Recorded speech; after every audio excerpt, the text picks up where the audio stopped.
Hi everyone, it's Margaret here with 60 and Me. Thank you so much for being here today. I hope that you're doing okay. This is a very challenging time for people, and we've already written lots of articles on the practical issues related to the coronavirus, COVID-19, and given lots of resources and tools for you to use. But there's one thing that's personal, and it's something that you are maybe feeling in the quiet moments about when you're home alone. And I want to talk to you about that feeling of anxiety that sometimes can overtake you, especially when you're facing a situation where you don't know the outcome. You just don't know and have any control over your life at the moment. And one of our bloggers, Sarah Purcell, wrote this article, which I want to share with you because in it she gives some really practical 5 different ways that you can use meditation and breathing to actually help you work through anxiety. Now, Sarah actually is a yoga teacher, but she wasn't always. She was an investment banker, so her background is, in the business world. But she had to deal with anxiety when her son was stationed overseas in Afghanistan, and she said that was when she learned how to deal with what she called vicious anxiety. And when I read that word, it was like, yeah, that is such an amazing word, powerful word to describe what anxiety can be like, how it can grip you, and how it's, you just can't get it out of your mind. And this doesn't have to be related to that kind of situation. Your story could be different. It could be that you're dealing with a medical issue, an underlying medical issue that could impact your situation with the virus, or you've got someone in your home, someone that you love is dealing with that. Or you could have children that are living in a different country. Your grandchildren might be somewhere else, and you're just worried about them. And that anxiety can really be pervasive. And in a way, it's natural. It's completely natural. It's natural for you to feel that way. I mean, human beings have got this sensitivity to the future and to their family, but we've also got resilience. This is part of our DNA to be resilient. And when a situation comes up that is fearful or makes you anxious, you can deal with it. So here's 5 things that you might want to consider. Now, Sarah said all of these didn't work for her, but she had a few that did. And so we're going to lay them out there and you can decide ones that might help you. The first one is just using a meditation around your senses. Now, in the article that Sarah wrote, you'll find a video link to a guided meditation through your senses. And it's really wonderful. I listened to it, and it's simply a voice, a woman speaking and guiding you through the 5 senses. What is it? Sight, hearing, smell, touch, and taste. And, just as it's amazing, the approach is to get into your senses, to actually get deep inside your senses and connect there. That's a pretty primitive level. And in doing that, you can reduce anxiety. You have to try it. Check out the video. It's really, really soothing, quite short and lovely. The second thing is to breathe into positive thoughts. Now, this is something I actually don't do enough of. When I'm doing videos or I'm reading or, just doing some work, I often just hold my breath. I've just noticed that. And it's very common.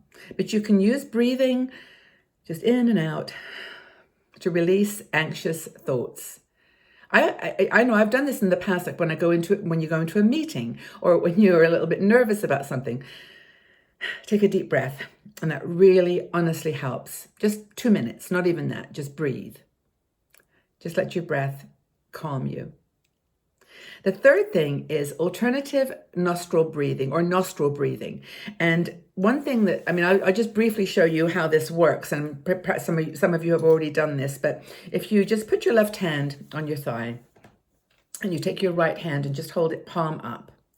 And you take your index finger and your middle finger. And first of all, just hold it to this point between your eyebrows. And just sort of press there and just tap it in. And when you've done that, then take your right hand and on your left hand side, either with your ring finger or your little finger, press this nostril and breathe with your right side. So press your left and breathe with your right.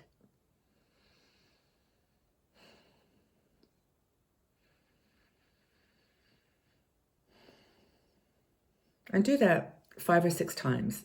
And then go to the other side and do the same. Press your right side and breathe through the left.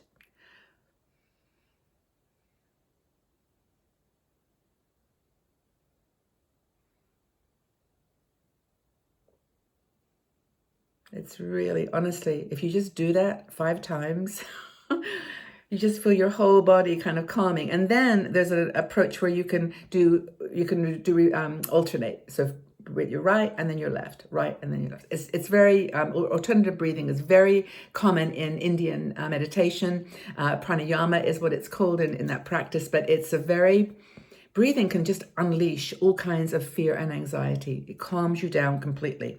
Then just go back to normal breathing and just benefit from that alternative nostril breathing. And this is all, by the way, in Sarah's article in much more detail. I'm just kind of giving you the highlights so you can get a feel for it. The third is based on the work of Tara Brach. Now, Tara is a Buddhist teacher, and she has this technique called RAIN, R-A-I-N, and she gives free meditations on her website. And this RAIN is all about, what is it? I think I forget what it stands for. Recognize, allow, investigate, and nurture. And it's kind of the words that can guide you through the process of releasing stress. Recognize the stress, allow it, accept it, investigate the cause, and then just nurture it, bring it in. And it's a very calming meditation. And Tara Brach does this free on her website. Some of you may be aware of her. She's very well known. And this approach really works for a lot of people. And this is a concept of RAIN, R-A-I-N. Another thing you can use is guided chakra meditation. And this is another Eastern meditation. And don't associate, by the way, with any Buddhist or Hindu or whatever. It's just a really good exercise. And it's actually about practicing the chakras, which are these, in Indian philosophy, the openings in your body that are power openings. And they're, just spiritually places where energy of different kinds enters your body. So you can actually, through this practice of focusing on the chakras, release the energy that may be blocking the input of energy into your body, that circular movement of refreshing energy. And while you're doing that, you can imagine there's a color associated with each chakra. There's one here, one on your throat, one in the middle of your chest, your belly, and then it's down your body and in a line. And they're imaginary lines, I suppose, but in many ways, we don't know the chemical balance or makeup of our bodies well enough to know that, what's happening. But people who meditate on the chakras and the power of each of the individual chakras find that it brings energy and calms them and brings them to life. And so it's really powerful. And I think that that one, you may have to just do a little bit of research, but in Sarah's article, it will talk to you about the different chakras, the head chakra, the heart, throat chakra, the heart chakra, and what they actually stand for. We also have another blogger, Sheena Sarles, who actually did a video on she went through the different chakras and explained what they stood for. But it's a very powerful meditation. If you just close your eyes and then just focus on kind of creating a little connection with those places of your body and doing some soothing. You can use essential oils perhaps to give you some sort of environment that's more relaxing. You can mix and match these. I mean, I use incense and sandalwood oil a lot just in all of the meditations I do. I just find that my sense of smell really soothes me, and that's another thing that you can consider doing. Practice, just noticing the sense around you, and then stimulating your sensory sense, so that you're actually soothing yourself. It's very, very nice. It's beautiful self-pampering. So I hope this has been helpful to you. I think that meditation in general, that's the fifth one, by the way, is just simple meditation.